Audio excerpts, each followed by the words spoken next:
everybody. Welcome to Paradigm Football. I'm Malcolm Fultz. Vernon Moore.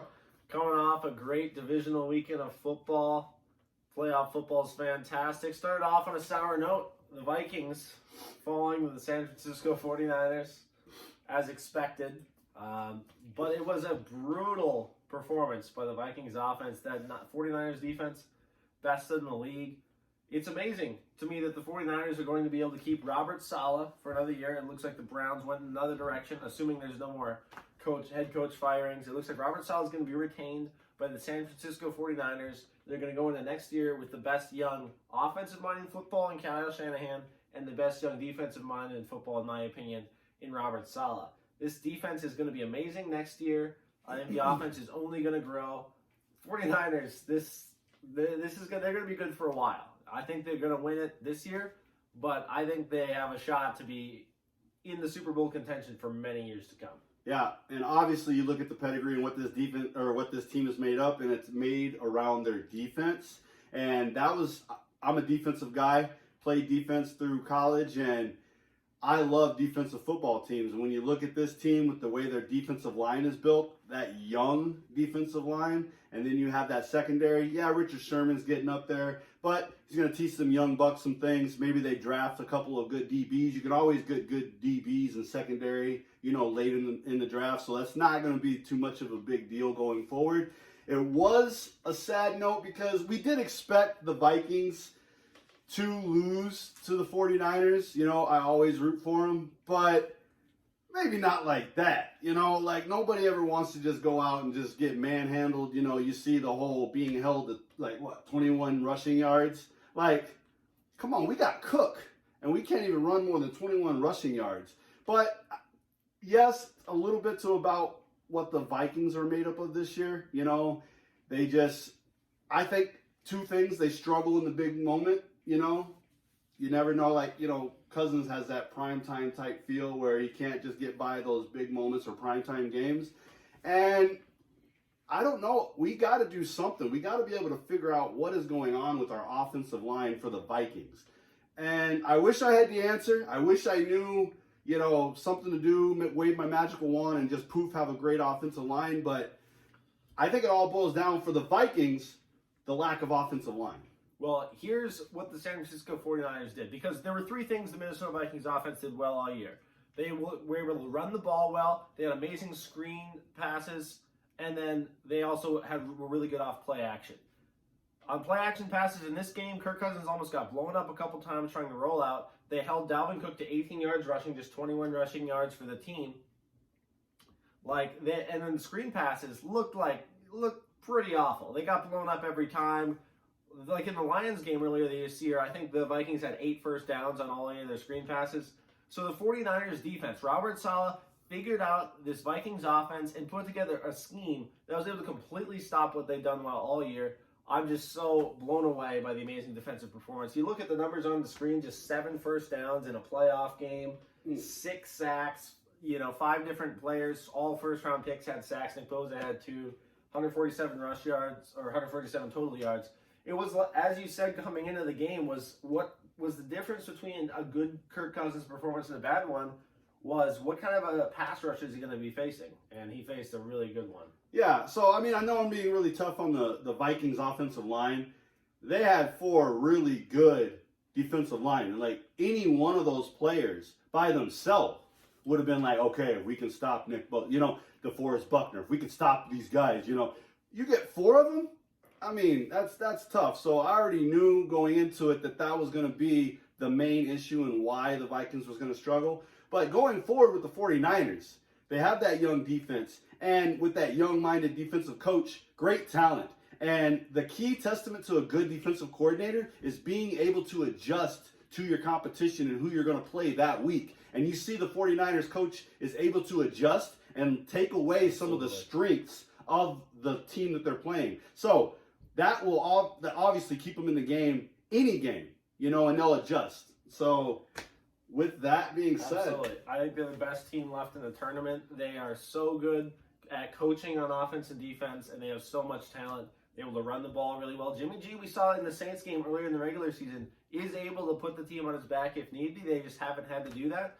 And I don't know that he necessarily is going to have to do that this postseason with the teams that are left. So I really like the 49ers. Just a dominant performance against a pretty good football team. Yep.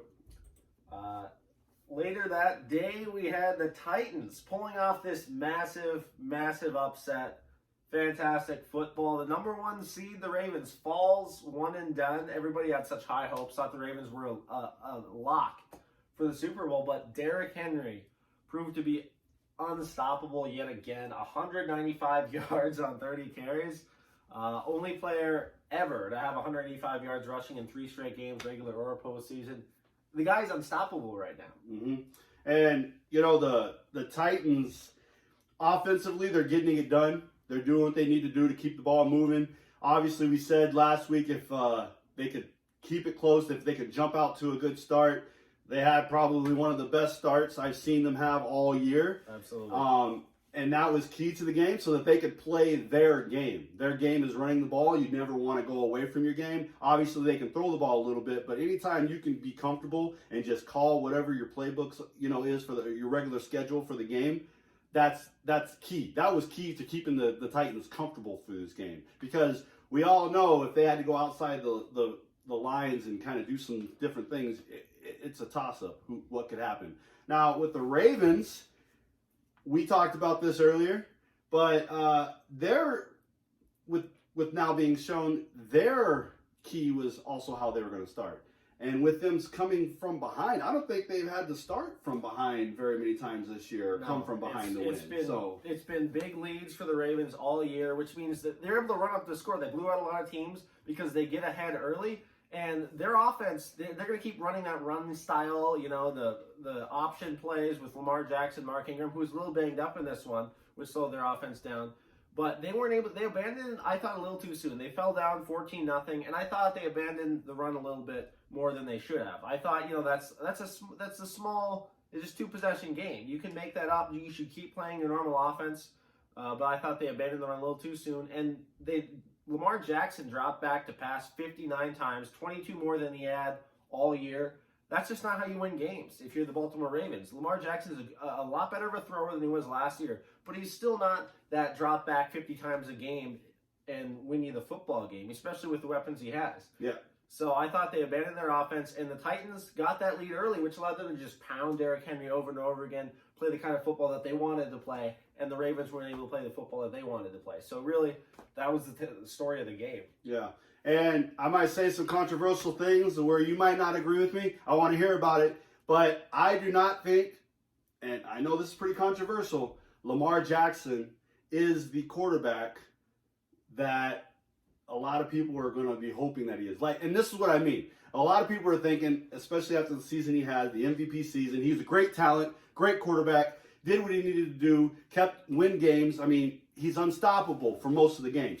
But what I'm talking about, being the quarterback for the Baltimore Ravens going forward, there's a lot more than just being a remarkable talent or being the fastest Madden, rating player on the game and taking records away from Michael Vick and all that stuff. You look at a player like Aaron Rodgers or some of these, quarterbacks that stay in the league. For one, I'm not too big on a running quarterback. Their longevity is a lot shorter. He's going to get hurt a lot. He's going to be more injury prone. The longer he goes with this running style offense, it's going to hurt him later on in the years. And I don't see them being able to sustain a certain type of offense. I think it's unpredictable from week to week, depending on how the defense is going to play Lamar Jackson, and what you get. Yes, he can create plays and he can make big plays, and you never know when they're going to come. But that's also the bad thing about the Ravens is you never know when they're going to come. You can't just line up and say, this is what we're going to do, and go out there. It's up in the wind. And I do not think, and this showed me a lot about Lamar Jackson. You put some pressure on him, you get him uncomfortable, and he makes mistakes. And yes, he's still a young quarterback, and he has a lot to learn from, but I really don't see him getting much better than this year. I think he stays the same for the next couple of years, and then he's going to fall off by injuries, and people are going to figure out how to play Lamar Jackson. this is the best that you got from Lamar Jackson. I will say this. I mean, I think there's some truth to what you're saying. How many times do we see this one great year by a team? We saw it with Cam Newton's MVP or Matt Ryan, where you're at the top for a year, and you're flying high, and it's your opportunity to win a Super Bowl. And to me, it kind of feels like this was the Ravens' opportunity. Another year of film on Lamar Jackson. Another opportunity for people. All it takes really is one team to figure something out on what to do to stop somebody, and then everybody's going to copy that. We saw it with Todd Gurley and the Rams in the Super Bowl last year. We saw it time and time again with running quarterbacks especially. I think this was an opportunity to be the Ravens' year, and they were one and done. And I do like Lamar Jackson. I think he has a career ahead of him.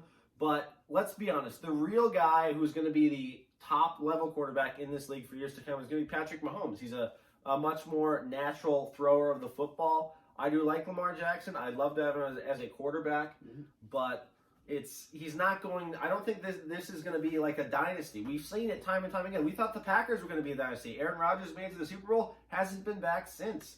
Drew Brees only has the one. You know, it's hard to win Super Bowls in this league, and it's hard to be the number one seed. And unfortunately, the Ravens blew that opportunity. Yeah, and I see it tough going forward for the Ravens to, like you said, to win a Super Bowl. It's going to have all the stars are going to have to line up for the Ravens to win a Super Bowl. So I don't think that they can do it just because you can't sustain that type of play that long, especially when you go into the playoffs and you're playing really good teams.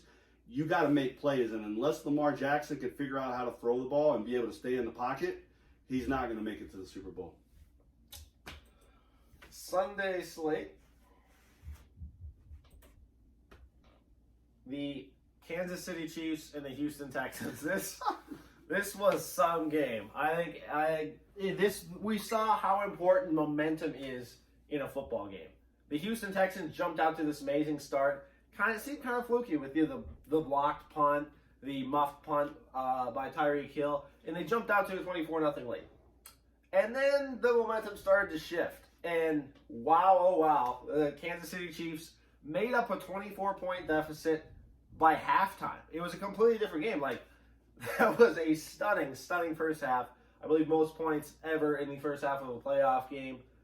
What do you think about that game? Absolute embarrassment. So, I'm from Houston, and Houston, we got a problem. I know all my friends were talking about it, and, you know, it's not good when you're used to this kind of play. When a Houston fan sees the way that this game played out and they're not surprised, that's a problem. You know, time and time again, the Houston Texans seem to be able to. You probably are out there with your fan of your teams, and they get your hopes up a little bit, and you think they've got it figured out, and then they let you down. Well, you know what?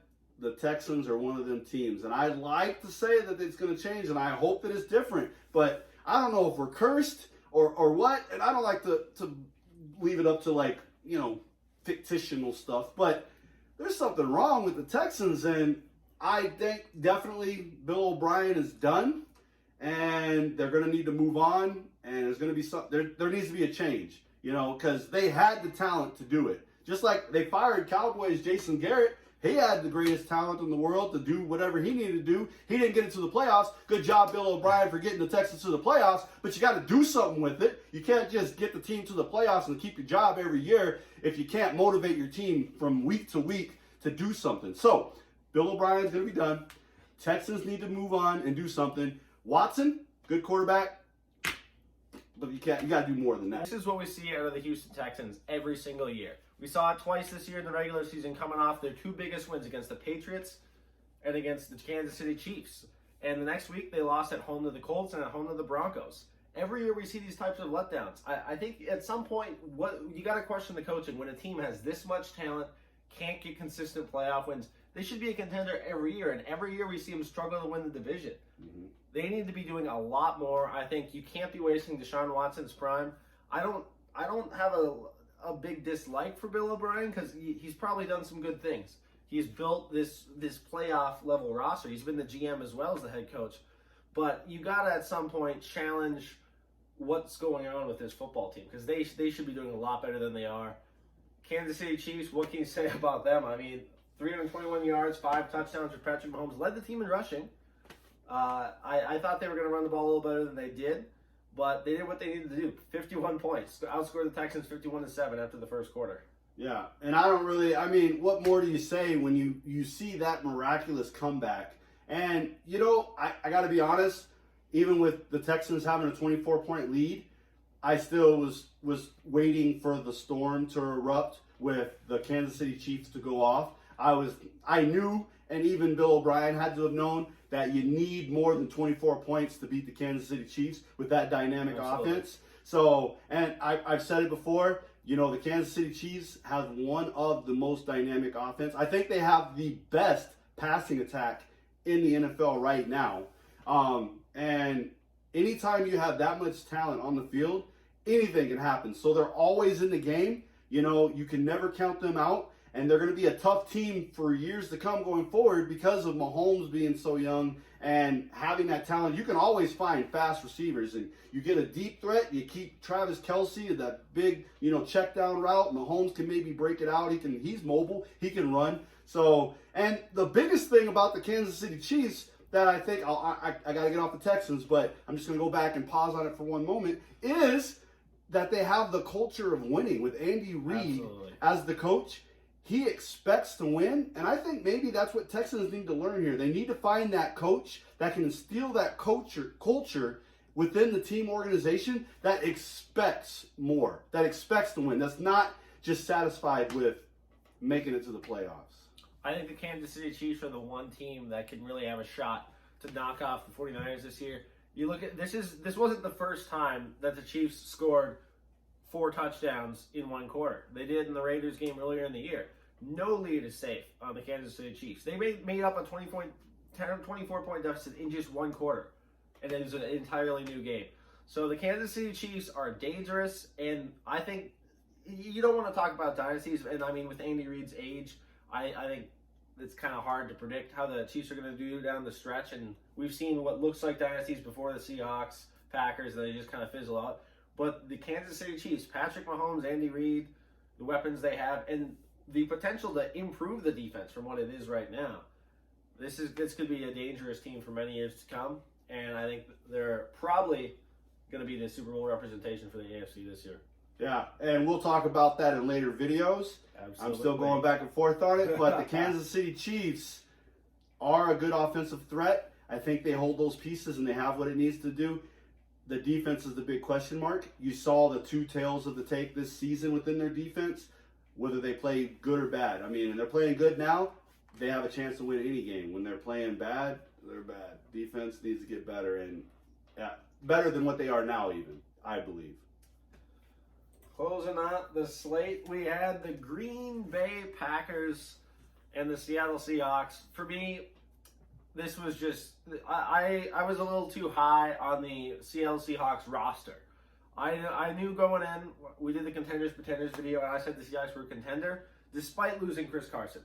But their roster just doesn't have a lot of talent on it. On defense, they have Bobby Wagner and Divisional Clowney that are great players. On offense, they have obviously Russell Wilson, and then Tyler Lockett, DK Metcalf. Aside from those guys, they're really thin at talent. I thought Quandre Diggs was pretty good, but he got burned on that Devontae Adams touchdown yesterday and looked pretty slow out there. They just didn't have guys who could make plays. No corner could come close to doing anything on Devontae Adams. They could really use a shutdown corner ever since Richard Sherman left. Earl Thomas, Legion of Boom. That secondary really hasn't revamped in any way. To me, I learned more about the Seahawks yesterday. I thought this was more of an indictment on the roster they had. Obviously, losing your top 3 running backs is really hard to overcome. But that defense just doesn't have enough playmakers. Like, Divisional Clowney is the guy who needs to make plays, or they're not going to make any plays on defense. Yeah, and the Seattle Seahawks, they struggled at the end of the season, and how a team goes into the playoffs really means a lot to me and how they're going to play in the playoffs. And yeah, they had the Eagles first round. Good job, Seahawks, or you probably would have been going home a lot sooner than that, because Eagles, that division is just a mess. But they play the Packers. I'm nowhere near being on the Packers bandwagon at all. I don't like the Packers, really. I mean, They kind of get lucky from time to time, and it seems like that's why everybody brings up calls for the Packers. They say, "Oh, they got the good first down call," and because it seems like the Packers always need something to go their way in order to win a game. And with that being said, I mean, Rodgers does keep them in games, and I know Aaron Jones is a good talent. He's going to be an excellent running back going forward. But the Seattle Seahawks, when you look at that team, you got Russell Wilson, and I know they have other talent. I'm not saying they don't, but you got Russell Wilson, and that's just not enough. When you need a team to even make that run or to even knock off Green Bay at home, if this was at Seattle, maybe a little different story. But Green Bay at home, and they jumped out to a nice little lead. Not enough just having one player. Not enough. To me, Green Bay, they should have won this game a lot more handily than they did. They almost let the Seattle Seahawks sneak back into this one. So to me, I don't think the Green Bay Packers are... I think there's an emotional trends that make me think they might have a shot against the Niners, but this is not a high-level football team, in my opinion. I thought it was a lot more of just the Seattle Seahawks aren't a good enough team. Devontae Adams obviously did great, but that Seattle secondary was pretty weak. I do like Aaron Jones. Like you said, he was going to have a couple of touchdowns, and he did. But at the end of the day, I think the Green Bay Packers are not a super wow football team. The Seattle Seahawks just didn't have the talent to do it. Yeah, the Seattle Seahawks lost the game. The Green Bay Packers didn't win the game. It was Seattle's game to win. If you watched that second half and saw how tired and gassed the Packers defense looked, just chasing around Russell Wilson on the field, I mean, really, it seemed like Russell Wilson could do whatever he wanted at that point. I saw Zadarius Smith actually stand and just kind of watch Russell Wilson on a play because he was so tired. So there was no pressure on Russell Wilson.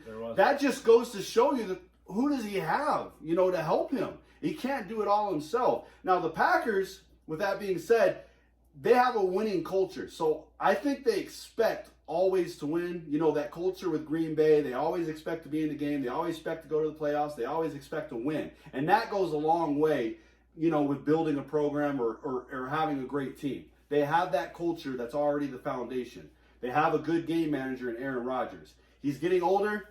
You know what? They're gonna have to rebuild this Packers team in total, because they're gonna have to figure out what is the transition away from Aaron Rodgers going to look like. Who's that next up and coming player that's going to take over the reins from Aaron Rodgers? And until they figure that out, because I think they're a team in transition and they're trying to figure out their new identity. And they just haven't figured it out yet. Their defense is struggling. They have some good playmakers with the Smith brothers, and that keeps them in the games if they can get pressure. But like we saw yesterday at the end of the game, they couldn't get pressure. Seattle was making a good run to make a comeback. So, like I said, a few playmakers isn't enough. In this particular game, the Packers had a couple more playmakers than the Seahawks did. You said something about culture, and I just want to follow up on it a little bit. I noticed something in the post game, and maybe it's nothing, maybe it's something. So Aaron Rodgers was asked after the game about They asked him about next week against the 49ers and what his thoughts were on that next week's game, and he said he didn't want to talk about next week. He wanted to enjoy the win. And usually, that kind of caught me off guard, because usually you hear the opposite response. People are asked about the current win they have, and they're like, "Oh, you know what? It was a good win, but we're focused on next week." So to me, kind of not looking ahead, looking at the next barrier and enjoying a win. It's nice to enjoy a win, don't get me wrong, but you do want to think about what's next. And the San Francisco 49ers, maybe he doesn't want to face what happened last time in that 49ers game. And then maybe he knows that this is really the best moment they're going to get and knows what's coming next week. Yeah, he's taking a snapshot of this win because he knows it's not going to happen this next week. And he remembers the flashbacks. If you go back to that game that they had, I don't remember what week it was, but that was probably the worst game that I've seen the Packers play in a long time. And I've seen Aaron Rodgers on the ground more times than I can remember, probably in a whole season. Well, and I think it kind of ties in to your other point about this being a team in transition. I think Aaron Rodgers is probably kind of looking for a way out. I think Aaron Rodgers knows he doesn't want to play till he's 40, I don't think. And he's already 36. I think, I think the Green Bay Packers should start transitioning into more of a run team so that they could groom a quarterback potentially to replace Aaron Rodgers and have him be in a run-first offense. Aaron Jones is a great back. Jamal Williams is a great backup. There's a few weapons there. Devontae Adams mainly is the main weapon. But I think you should transition into that, make it easier to find the next quarterback because Aaron Rodgers isn't going to be around forever. He's taken a lot of hits. He's broken his collarbone twice. Like, I think one more shot, and you might be seeing the end of Aaron Rodgers. So I think the Green Bay Packers need to be looking at a contingency plan going forward. Yeah, if they don't have a good draft or if they don't have a good offseason this year, I think, and I'm going to call it now, I don't really see the Packers making it back to the playoffs next year. Okay, so great weekend of football, and we're looking forward to the championship weekend. You can see our picks later in the week. Make sure you subscribe, like the video, and we'll see you next time. Bye, guys.